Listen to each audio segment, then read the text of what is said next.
वंदे मातरम साथियों, यह वीडियो हम सभी के लिए बहुत ही महत्वपूर्ण होने वाली है, क्योंकि इस वीडियो में हम जानेंगे स्वदेशी एकता क्या है और ऐसी कौन सी परिस्थितियों ने जन्म लिया, जिसके कारण हमें स्वदेशी एकता यूट्यूब चैनल की उत्पत्ति करनी पड़ी।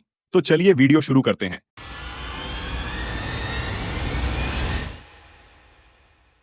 सबसे पहले हम यह जानते हैं, स्वदेशी एकता क्या है। स्वदेशी एकता एक यूट्यूब चैनल है, जिसे आपके सहयोग की आवश्यकता है। सहयोग मिलने के बाद यह यूट्यूब चैनल एक संगठन बनेगा, जिसका नाम स्वदेशी एकता संगठन होगा।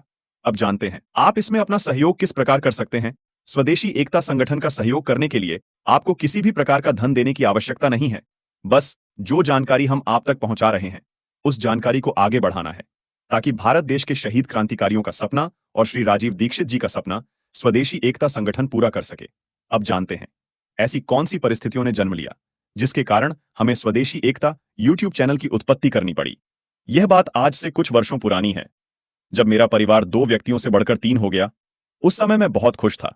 मैंने सोचा मैं अपने बच्चे को बहुत अच्छे से पढ़ाऊंगा, लिखाऊंगा और अपने बच्चे के लिए बहुत सारी संपत्ति छोड़कर जाऊंगा, ताकि उसका भविष्य उज्जवल हो सके। लेकिन कुछ वर्षों के पश्चात मेरी वह खुशी समाप्त हो गई, जब मुझे यह समझ में आया, मैं अपने बच्चे को कितना भी अच्छे से पढ़ाऊं, लिखाऊं या उसके लिए बहुत सारी संपत्ति छोड़कर जाऊं, वह सब उसके भविष्य के लिए व्यर्थ होगा, यदि मैंने उसे आज के समाज और व्यवस्था में छोड़ दिया। क्योंकि या तो वह व्यवस्था की गुलामी में फंस जाएगा या फिर यह समाज उसे खा जाएगा।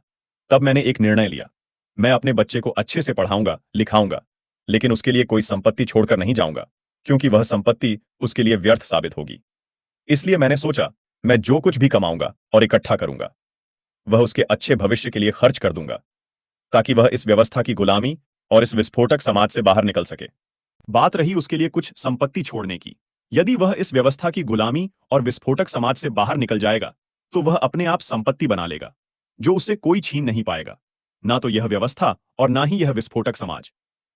जब मैं अपने बच्चे की उज्जवल भविष्य की कल्पना कर रहा था, तो मेरे सामने सबसे बड़ी समस्या यह थी कि मुझे कैसे पता चलेगा जो मैं अपनी अंतरात्मा से महसूस कर रहा हूं, जो मैं इन आंखों से देश में होते हुए देख रहा हूं, जिसके कारण मेरा मन मस्तिष्क मुझे जो संकेत दे रहा है, वह सही है या नहीं। मैं इसी कसमकश में फंसा हुआ था। इसी बीच मुझे श्री राजीव दीक्षित जी के कुछ वीडियो प्राप्त हुए। उनकी अमर वाणी को सुनने के बाद मुझे यह यकीन हो गया, जो मेरा मन मस्तिष्क मुझे संकेत दे रहा था, वह बिल्कुल सही था। लेकिन इसमें एक दुखद घटना यह थी, जो क्रांतिकारी इस कार्य को आगे बढ़ा रहा थे, उसकी हत्या हो गई है। फिर मैंने सोचा, देश में ऐसे और भी व्यक्ति होंगे जो इस तरह के कार्य कर रहे होंगे, तो मुझे ऐसे बहुत सारे व्यक्ति और संगठन मिले। फिर मैं उन सभी व्यक्तियों और संगठनों से वर्षों तक जुड़ा रहा, लेकिन मुझे इन व्यक्तियों और संगठनों में ऐसा कोई तथ्य नजर नहीं आया जो श्री राजीव दीक्षित जी और मेरे विचारों पर खरा उतर सके। फिर मेरे मन में यह विचार आया, क्यों मैं दूसरे व्यक्ति और संगठन की पूंछ पकड़कर खड़ा हूं, जब बच्चे मेरे हैं, परिवार मेरा है, देश मेरा है, समाज मेरा है।